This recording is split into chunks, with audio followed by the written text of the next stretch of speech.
Muchas gracias, señor presidente.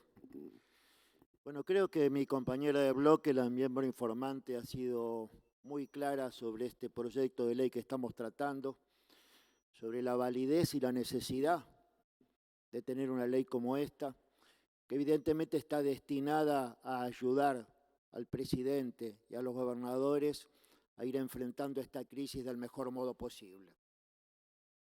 Quiero simplemente, con respecto a la ley, decir breves cuestiones para simplificar de algún modo lo que se vino diciendo hasta ahora. El proyecto de ley que estamos tratando, enviado por el Poder Ejecutivo, no otorga al presidente ninguna clase de superpoderes. Eso es simplemente un discurso sesgado para sacar credibilidad o para hacer creer lo que no es, porque no viola para nada el artículo 29 de la Constitución Nacional Argentina y porque además determina una serie de condiciones elementales para que esto se pueda llevar y se pueda cumplir.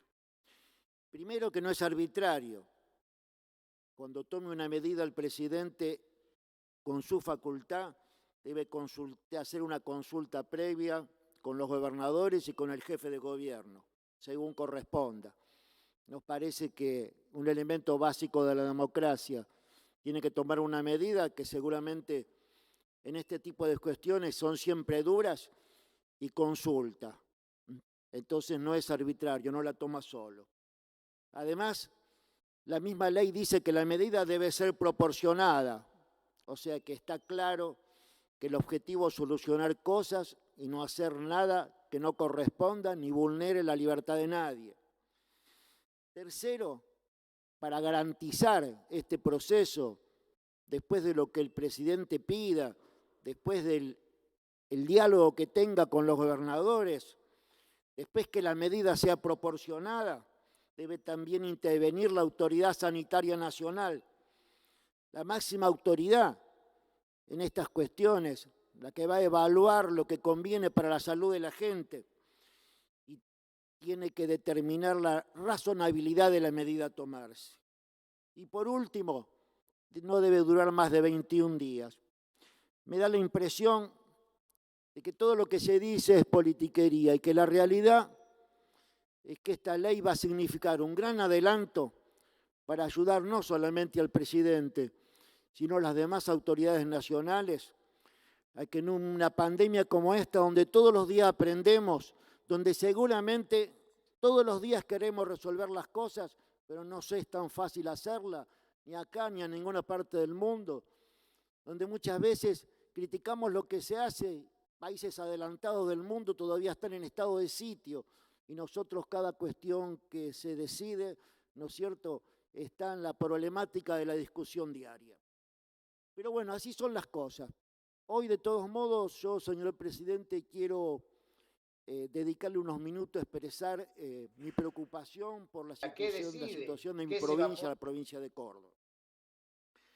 Mire, señor presidente, cuando empezó la segunda ola en el AMBA y cuando todo se empezó a poner más complejo, los miembros del Frente de Todos de Córdoba, los miembros representantes parlamentarios, diputados y senadores, hicimos un documento público que se llamó Estamos a Tiempo. En ese momento, cuando el gobierno nacional pidió tomar medidas para el AMBA y dejó liberado a los gobernadores a la responsabilidad de ver cómo era la situación en cada provincia, se había alcanzado un promedio de 2.800 casos acá en el AMBA. Decíamos nosotros en ese momento que frente a ese complejo escenario nacional dispuso medidas puntuales para el AMBA, pero también pidió el acompañamiento de las provincias y dejó delegado en las provincias la voluntad y la profundidad de ese acompañamiento. Mi provincia pide autonomía permanentemente, ¿no es cierto?, porque pareciera de que este gobierno limita la autonomía. Y la verdad es que he visto pocos gobiernos que dan tanta autonomía como es el nuestro. En ese momento decías que desde que había comenzado la pandemia el gobierno nacional había tomado decisiones para cuidar la vida de los argentinos y de las argentinas, y dentro de ello también lo de las cordobeses y las cordobesas, porque Córdoba a veces no entiende de que no hay excepciones con la provincia, que esto es para todos.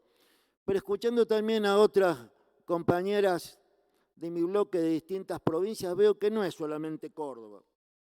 Decíamos en ese momento que durante el año 2020 los aportes que el gobierno nacional le hizo a Córdoba por habitante fueron mayores a la provincia de Buenos Aires y prácticamente iguales a la provincia de Santa Fe y Cava, cosa que permanentemente en Córdoba se habla de discriminación, pareciera que no llegan los recursos a Córdoba.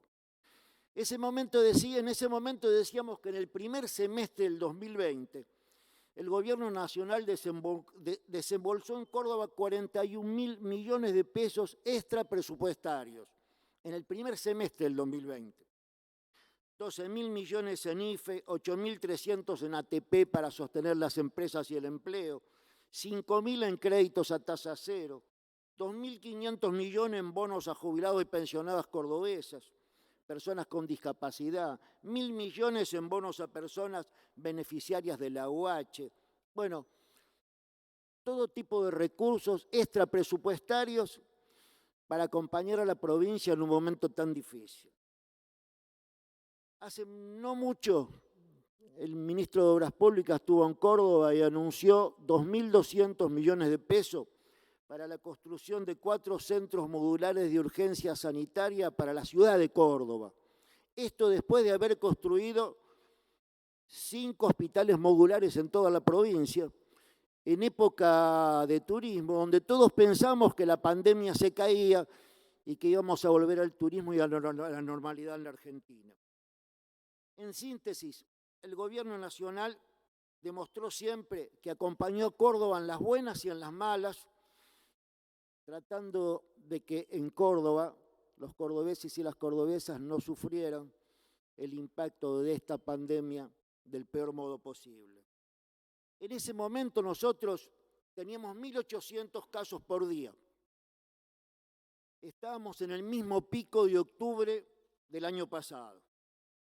Frente a ese alarmante escenario, nosotros dijimos con mucha prudencia, moderación, sin discusión pública, con buena onda, que a lo mejor había llegado el momento que el gobierno provincial evalúe tomar medidas para disminuir los contagios, atendiendo el preocupante avance de la segunda ola en Capital. Y no es casual que sea acá en Cava, porque Cava, la ciudad, es el centro del país, el centro donde vienen los aviones de todos lados, donde de uno u otro modo todos los habitantes del interior llegamos por distintas circunstancias aquí a la ciudad a la ciudad capital. Pero bueno, todos sabemos que esa es una mancha que de acá después se va extendiendo, donde no se salva a nadie, donde el volumen extraordinario de habitantes que pasan del conurbano a la capital y de la capital al conurbano hace de que esto se extienda a un lugar donde viven millones y millones de habitantes. Después también se extiende al resto de la provincia de Buenos Aires. Y después termina, como todos sabíamos, en el centro del país, donde por supuesto los grandes centros urbanos, ¿no es cierto?, como Santa Fe o como Córdoba o como Mendoza, un poco más alejado, iban a recibir esto con mucho impacto. Lamentablemente, nunca fuimos escuchados, ¿no es cierto? Ni siquiera se tomó en cuenta. En ese momento nosotros dijimos que era mejor prevenir que curar, sobre todo cuando los riesgos para la vida y la salud de los cordobeses y las cordobesas eran tan altos. Bueno, hoy tenemos 4.000 casos. La situación de Córdoba es alarmante, preocupante. La verdad que estamos en una situación muy difícil. Pero quieren que les diga, Córdoba sigue totalmente abierta.